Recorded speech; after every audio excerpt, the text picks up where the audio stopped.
What up, sports fans? Sports reporter without paying the building with a hot take real quick.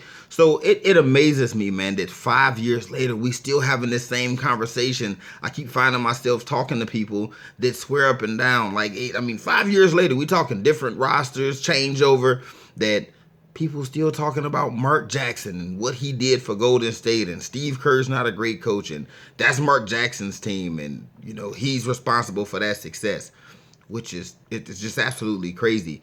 But it just made me realize, man, that fans have selective opinions. Like, we pin that kind of stuff on people we want to. Like, if we go back and look at the history of the NBA, here's a few different instances. We look at the Cleveland Cavs. 2014, they won 33 games. 33-49. They hired David Blatt, right? Next year, they go 53-29. Now, obviously, we all know LeBron James coming back to Cleveland had a whole lot to do with that. But the man coached and they won 53 games and lost in the NBA Finals. The next year, they're 30-11. That's a 73% win percentage. They're 30-11, first in the Eastern Conference, and they fired David Blatt for whatever reason.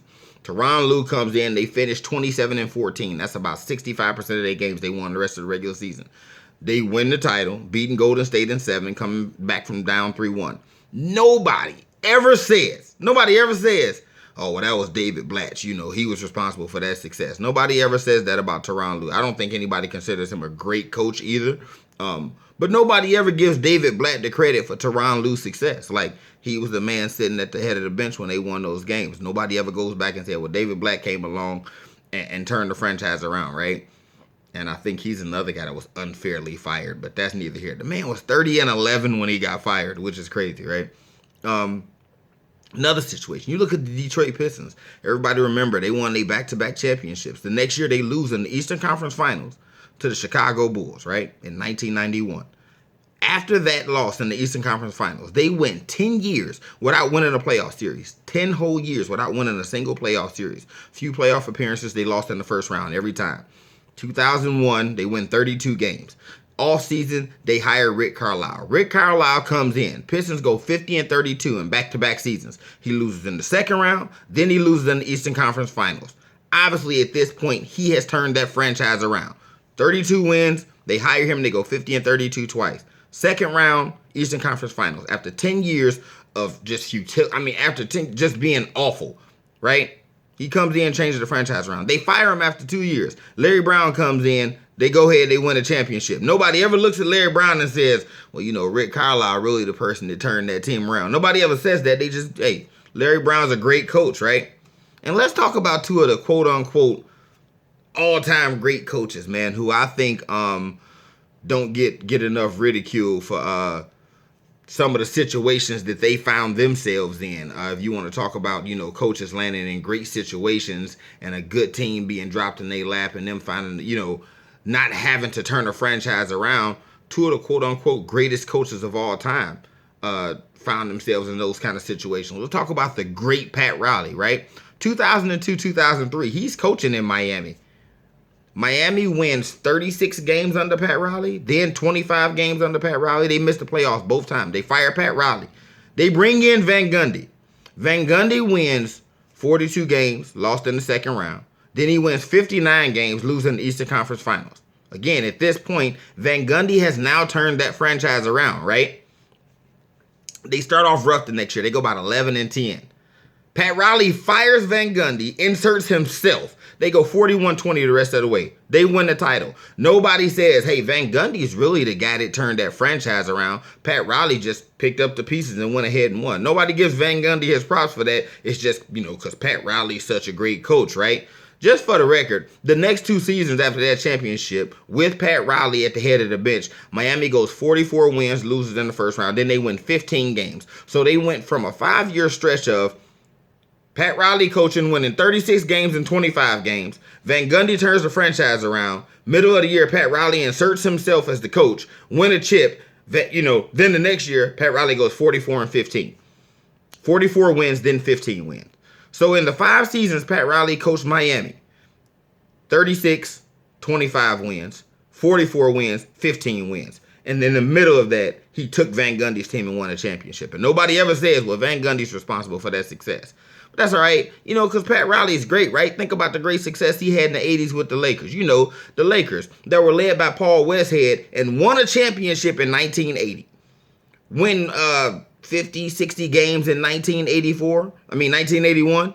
Come back in 82. They fire him, insert Pat Riley. He wins a championship. Pat Riley gets handed a team that is less than a year and a half removed from winning a championship with Magic Johnson and Kareem Abdul-Jabbar, by all accounts, who are considered two of the top 5 players of all time. That's what he gets handed. He wins 4 championships, and I think he had 8 appearances.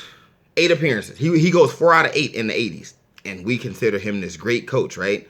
Because he was handed a loaded team, but we consider Pat Riley a legend, because he had that great success in the 90s. You know what he did, in New York, right? Because Rick Pitino, who's not a great coach at all, wins 52 games with New York. He's replaced by Stu Jackson. Stu Jackson comes in New York and wins 45 games, something like that. Pat Riley comes in behind those two guys, has 4 50-win seasons with 1 loss in the finals and a bunch of second-round losses. For the record, who came in after Pat Riley in New York? Van Gundy came in after Pat Riley and did the exact same thing. Few 50-win seasons, 1 finals loss, a bunch of second-round losses. But Pat Riley's a legend, right? So we say he's a great coach. Cool. Let's talk about the legend Phil Jackson, right? Phil Jackson. Bulls win 30 games in 1986, right? They lose in the first round. 30 wins got them in the playoffs. They hired Doug Collins. Doug Collins comes in. They go 40 wins, 50 wins, 47 wins. He loses in the first round. He loses in the second round. Then he loses in the Eastern Conference Finals. At this point, Doug Collins has changed the franchise. Doug Collins, as a coach, has turned around the franchise of the Chicago Bulls. They fire him. Pat Riley comes in, loses in the Eastern Conference Finals, then wins 6 out of 8. He was handed a team that was already turned around by Doug Collins. Remember, they won 30 games before Doug Collins. He comes in, they go 40 and then 50. He loses in the first round, then the second round, then the Eastern Conference Finals. They was getting better and better and better. Every year under Doug Collins, nobody looks at the Bulls and go, oh, Phil Jackson, that was Doug Collins' team, right? That was Doug Collins that turned him around. Although that's what happened. Phil Jackson may have been the piece that got him over the top, right? Then you look at Phil Jackson. He wins 6 out of 8. Then he quits. Coincidentally, at the same time that Michael Jordan retires, Phil Jackson said, that's it for me, right? And then he sits back and he's retired. And he waits for the opportune time to come back into the game. Dale Harris is coaching the Los Angeles Lakers. They got a stud. They got this Shaquille O'Neal. Oh, my God. Late 90s, early 2000s, Shaquille O'Neal was a man-child, right? They win 61 games and lose in the Western Conference Finals in 98. 99 is the lockout season. They go through 3 coaches that year, finish the season with 31 wins, and lose in the second round. They hire Phil Jackson. He comes in and wins 3 straight championships. Nobody says he's handed a team that's less than a season removed from 61 wins and a Western Conference Finals. He takes that team with a prime Shaquille O'Neal and a young, hungry, just hitting his stride Kobe Bryant. That's what Phil Jackson was handed in L.A. He wins 3 championships and people says, oh, he's great. Nobody looks at that team and go, well, Dale Harris led them to 61 wins. Like, Phil just picked up the pieces. They go, no, Phil's great. That's why they won. But then we move on to Steve Kerr. Golden State was awful, right? Mark Jackson comes in. They win 40-some-odd games. Then they win 51 games. He kind of put them on the map. They were becoming a good team. Golden State says, this isn't our guy. Steve Kerr comes in and wins 67 games, which at that time was a franchise record for their team, wins the championship. Comes back the next year and wins 73 games, which is now their new franchise record, and the record for the NBA in the regular season. Loses in 7 in the finals. Comes back the next year, wins 67 more games, wins the title. Comes back last year and wins 58 games and another title. In 4 years, this man's low win total is 58, and his worst season is losing in Game 7 of the finals. As a head coach in the National Basketball Association, Steve Kerr's lowest win total is 58, and his worst season is a finals loss. And we go, oh, that's Mark Jackson's doing. All these coaches in the history of the game that have stepped into good situations and had success, nobody cares. Nobody says Phil Jackson took over an already young up-and-coming team in Chicago, then won. Nobody goes, Phil took over a team that just won 61 games with a prime Shaquille O'Neal and a young Kobe. That's why he won. Nobody looks at the Miami Heat and say, well, Stan Van Gundy turned him around. Pat Riley came in mid-season. Nobody looks at any of those situations. Pat Riley and Tyronn Lue came into teams mid-season. They stole coaching jobs and won. And nobody says, well, the other guy that built that whole program. No. But Steve Kerr comes in, implements an entirely new system, changes the lineup. They got this death lineup and this small ball. It was kind of a blessing in disguise. David Lee was supposed to be the starting four. He puts Draymond in the starting lineup. They play small, and it changes the league. He says, you know what? We're going to take Steph Curry off ball. Steph Curry averaged 24 and 8 under Mark Jackson. Steve Kerr comes in and starts letting this dude just let it fly. He one of the best shooters in the league. We're going to utilize that, right? Since Steve Kerr has coached the Golden State Warriors, they've been a top 5 offense and defense every single year, right?